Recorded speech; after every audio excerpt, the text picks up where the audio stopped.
नमस्कार भक्तों, जय माता दी। आज हम बात करेंगे बागेश्वर वाले बाबा की। बागेश्वर वाले बाबा अपने विचार प्रकट कर रहे हैं, ये बता रहे हैं कि महाकुंभ में जो अभी लोग करोड़ों की संख्या में स्नान करने गए हैं, तो वह कह रहे हैं कि बहुत ही भाग्यशाली लोग हैं जो महाकुंभ स्नान प्रयागराज में संगम में कर लिए, और जो नहीं किए वह अभाग्यशाली हैं, और जो नहीं किए हैं तो जाओ कर लो, नहीं तो बाद में तो लुटिया में जाना ही पड़ेगा।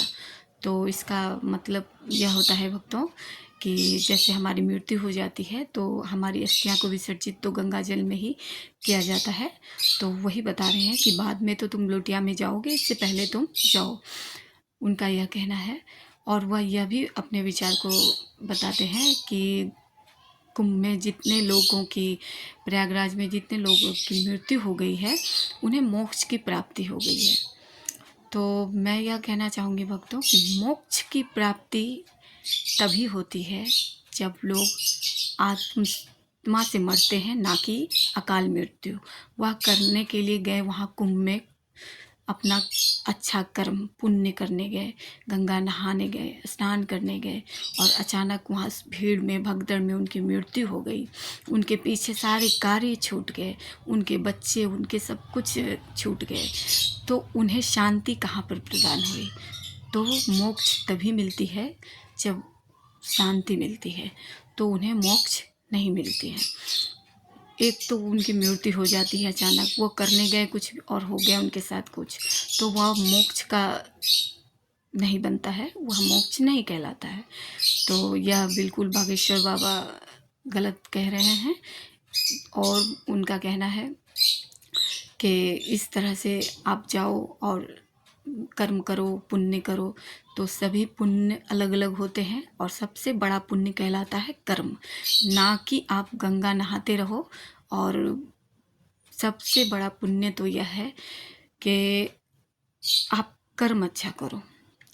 गंगा नहा लिए, किसी की हत्या कर दिए, और वहाँ से गंगा नहाने के बाद आकर के हम फिर उसी दिनचर्या में लग जाए, मारपीट करने लगे, निंदा चुगली करने लगे, तो क्या आपके दोष समाप्त हो जाएंगे? कुंभ नहाने से सारे आपके पाप दोष खत्म हो जाएंगे? आपने जो किसी को मृत्यु प्रदान की, किसी के आत्मा को रुला रहे हैं, किसी से झगड़ा कर रहे हैं, तो सारे दोष समाप्त हो जाएंगे?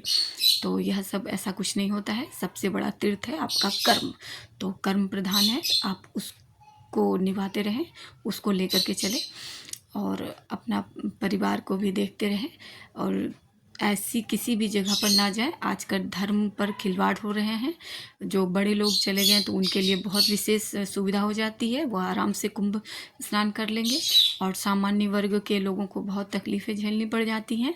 तो हर जगह आजकल बहुत ज़्यादा ये हो गया है, तो धर्म के नाम पे साजिश हुई जा रही है, तो इससे बचे, और ज़्यादा भीड़ में कभी भी ना करें।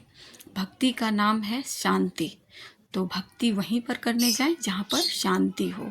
ज़्यादा भीड़ में जा कर के कभी भी भक्ति नहीं की जा सकती, तो उसी जगह जाए, वहीं तीर्थ करें जहाँ आपको शांति प्रदान हो, शांति मिले, तो यही सबसे बड़ा तीर्थ है। तो ऐसा ही आप करें भक्तों। और मैं बताती हूँ कि कुंभ तो सबसे वृद्धों लोग के लिए है, उन्हें जाना चाहिए, लेकिन इसमें सभी कोई चले जा रहे हैं, जो कि बीमार हैं, शुगर के पेशेंट हैं, प्रेशर के पेशेंट हैं, और सब कोई चले जा रहे हैं। बहुत तरह के पेशेंट वहाँ पे चले जा रहे हैं, वृद्ध हैं वह जा रहे हैं, तो उनके लिए तो बहुत अच्छा है, उन्हीं के लिए कुंभ है ही। लेकिन बच्चे, महिला, पुरुष सभी चले जा रहे हैं, छोटे छोटे बच्चों को लेके, उनके बारे में नहीं सोच रहे हैं। कितने की मृत्यु तक हो गई, बच्चे लोगों के, बड़े के, मनुष्य के, सबके हो गए, महिला पुरुष के भी हो गए। तो यह सब क्या है? या आप सोच रहे हो कि हम भीड़ में हम बहुत बड़ा भक्ति कर लेंगे, हम तो जा रहे हैं, भीड़ है तो क्या हुआ, हम स्नान करके चले आएंगे, पुण्य कमा लेंगे। लेकिन आपके साथ आपने पीछे भी सबको कष्ट दे दिया, और आपके साथ जो गए उनको हो गया, तो आपको तो दोष चढ़ गया। वो पुण्य कहाँ रह गया आपका। तो भक्ति वही करें जहाँ पे कम भीड़ हो और आप जहाँ सुरक्षित महसूस करें वहीं पर जाए भक्तों।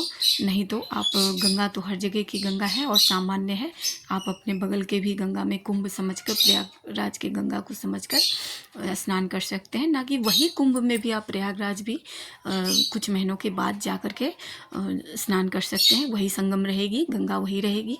अभी तो वह बहुत ही, इतने करोड़ों की संख्या में इतनी गंदी कर दी गई गंगा को कि गंगा को गंगा रहने नहीं दे दिया गया। लेकिन गंगा यही है कि गंगा कभी अपवित्र नहीं होती, लेकिन उसमें मल बह रहे हैं, मूत्र बह रहे थे। इस प्रकार से चप्पल, जूते, कितने के कपड़ा, मारपीट गंगा घाट पे इतनी ज़्यादा हो रही थी, कितनी गंदी वीडियो तक बना ली गई थी। तो यह सब क्या है? ये धर्म करने जा रहे हो आप या पाप करने जा रहे हो? तो ऐसा बिल्कुल गलत होता है। यह सब नहीं, सब कुछ ध्यान में रखना चाहिए। सबसे बड़ा आपका कर्म ही तीर्थ है, उस तीर्थ को ना भूलें। उसके बाद ही कोई अन्य तीर्थ है। और अब मैं अगले वीडियो पर आपसे मिलती हूँ। तब तक के लिए जय माता दी भक्तों।